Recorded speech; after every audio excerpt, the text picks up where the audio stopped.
Hello green minds. আমরা আজকে ক্লাসে দেখব কিভাবে C3 বা কেলভিন সাইকেল সহজে মেমোরাইজ করা যায় বা মুখস্থ করা যায়। সাইকেল না আমাদের অনেকেরই সমস্যা থাকে, কিভাবে মুখস্থ করব, কিভাবে মনে রাখবো সেটা নিয়ে। তো আমি যে টেকনিকে মনে রাখি আমি সেটাই শেয়ার করব। তো এই হচ্ছে আমাদের কেলভিন সাইকেল বা C3 সাইকেল। তো আমি কি করি, সাইকেলের যে দেখো লাইন আছে না, এ লাইন এ লাইন এ লাইন এ লাইন, তো আমি লাইন বাই লাইন এগুলো মুখস্থ করি বা মনে করি, বা এটা করতে হয় কি, একবার এ লাইন পড়বা দিয়ে সঙ্গে সঙ্গে খাতায় লিখে নিবা। দেখো ফার্স্টে কি আছে, রাইবোলোজ 1,5 বিসফসফেট থেকে আমরা কি পাচ্ছি, 3-ফসফোগ্লিসারিক অ্যাসিড, যেটা কয় অণু, 2 অণু। 3-ফসফোগ্লিসারিক অ্যাসিড থেকে 1,3-বিসফসফোগ্লিসারিক অ্যাসিড। দেখো মজার কথা, এখানেও ফসফোগ্লিসারিক অ্যাসিড, এখানে ফসফোগ্লিসারিক অ্যাসিড, এখানে 3-ফসফো, মানে শুধু 3 নম্বর কার্বনে হচ্ছে ফসফেট আছে, আর এখানে 1,3-বিসফসফো, 1 নম্বর কার্বনেও আছে, 3 নম্বর কার্বনেও আছে, সেজন্য বিস দুইটা আছে, তাই দুইটা কার্বনের ফসফেট আছে, তাই বিসফসফেট গ্লিসারিক অ্যাসিড।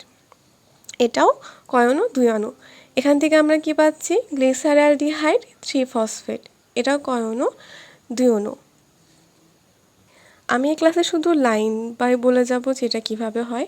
তো এটা এই সার্কিটটায় এটা যদি কেউ মেমোরাইজ করতে পারো তাহলে পরবর্তী ক্লাসে তার পুরো ক্লাসটা বুঝতে সুবিধা হবে, কারণ আমি পরের ক্লাসে এগুলো রাসায়নিক সংকেত দিব, তারপরে এনজাইম আছে, তারপরে এই যে 3টা ফসফেট থেকে কেন 2টা ফসফেট আসলো, কিভাবে আসলো, আর সেটাও কিভাবে মেমোরাইজ করে রাখবো যে সংকেতের মাধ্যমে, আমি সেটা নেক্সট ক্লাসে বুঝাবো। সো এইটা যদি কেউ মেমোরাইজ করতে পারো তাহলে পরের ক্লাস বুঝতে আরও সোজা লাগবে, সেই জন্য আমি জাস্ট এই ক্লাসে কোনটা কি জাস্ট নাম উল্লেখ করে দেব।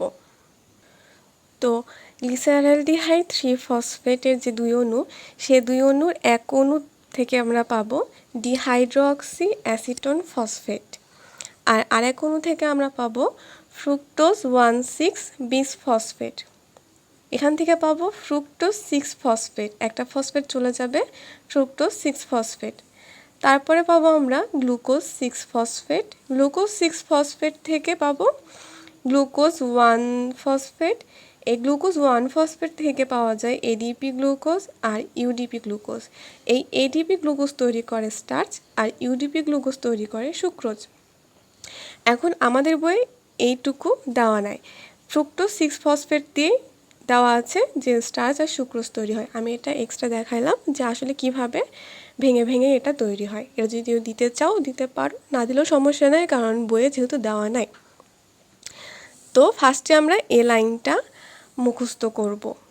মুখস্থ করার পরে যখন এ লাইন মুখস্থ হয়ে যাবে তখন আমি খাতায় এটা লিখে নিব, এ লাইনটাই লিখে নিব।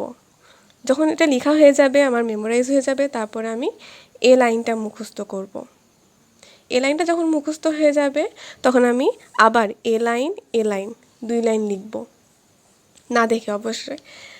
তারপরে আমরা দেখব তার পরের লাইনটা, এই ফ্রুক্টোজ 6-ফসফেট থেকে কি তৈরি হয়, এরিথ্রোজ 4-ফসফেট।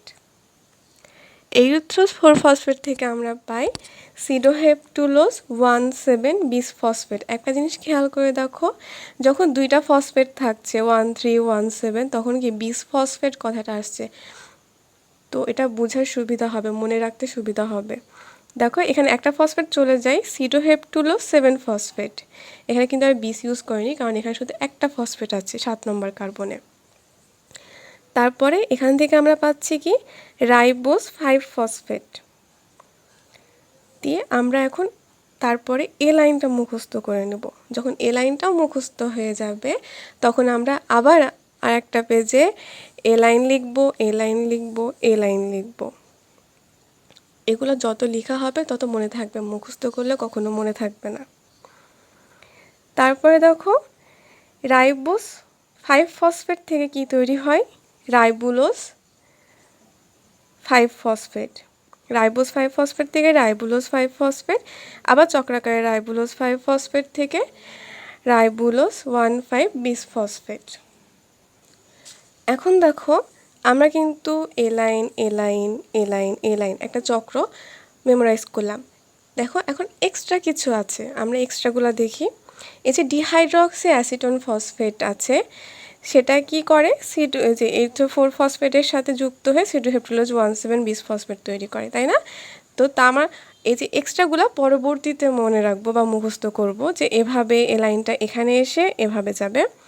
আর গ্লিসারঅ্যালডিহাইড 3 ফসফেট যেটা, সেটা দেখো আবার এখানে এসে এটা হচ্ছে ট্রান্সকিটোলেজ এনজাইমের মাধ্যমে ঘটে। তো এটা এখানে এসে রাইবোজ 5 ফসফেট আর এখানে জাইলুলোজ 5 ফসফেট তৈরি করে।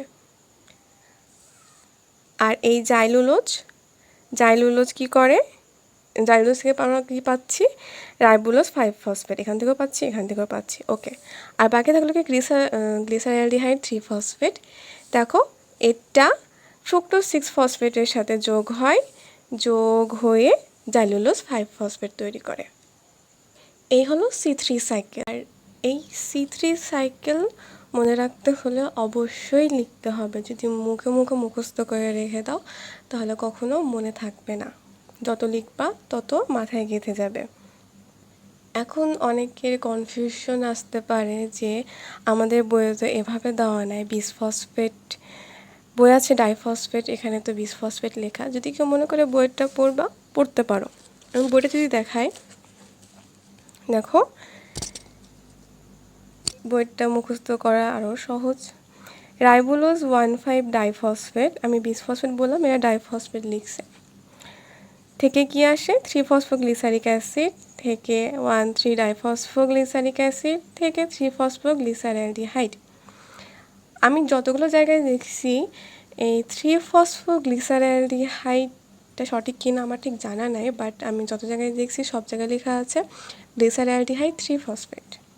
এটা সম্পর্কে আমার ঠিক ধারণা নাই যদিও। তো আমরা মুখস্থ করার সময় কি করব বললাম, ফার্স্টে আমরা এ লাইনটা মুখস্থ করব। এ লাইনটা, এগুলো মুখস্থ করার দরকার নাই এখনই, এগুলো এই যে এগুলো কোনো দরকার নাই। আমরা ফার্স্টে এ লাইন মুখস্থ করব, এ লাইন মুখস্থ হয়ে যাবে, আমরা এ লাইনটা মুখস্থ করব। আমাদের এ লাইনটা মুখস্থ হয়ে যাবে, আমরা এ লাইন মুখস্থ করব, হয়ে যাবে, তারপর আমরা এ লাইন মুখস্থ করব। হয়ে গেলে আমরা যে এক্সট্রা যেগুলো এসেছে সেগুলো মুখস্থ করব।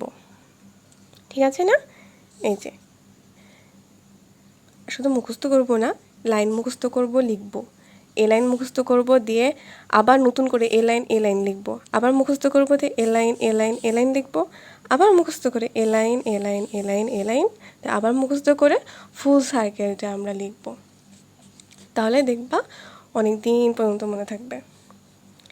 এখন আসি, দেখো এই যে এগুলো জায়গায় কিন্তু এনজাইম কাজ করে। হ্যাঁ, আমরা আমাদের পরের ক্লাসে এই কোন এনজাইম এখানে কাজ করছে, কিভাবে মনে রাখবো যে এখানে কোন এনজাইম কাজ করছে। অনেক সময় কনফিউশনে আমরা এখানে যে এনজাইম কাজ করছে সেই এনজাইমের নাম লিখে না লিখে এখানে যে এনজাইম আছে সেটার নাম এখানে লিখে দিই। তো এগুলো কিভাবে মনে রাখবো আমি সেটাও সামনে ক্লাসে দেখাই দেব।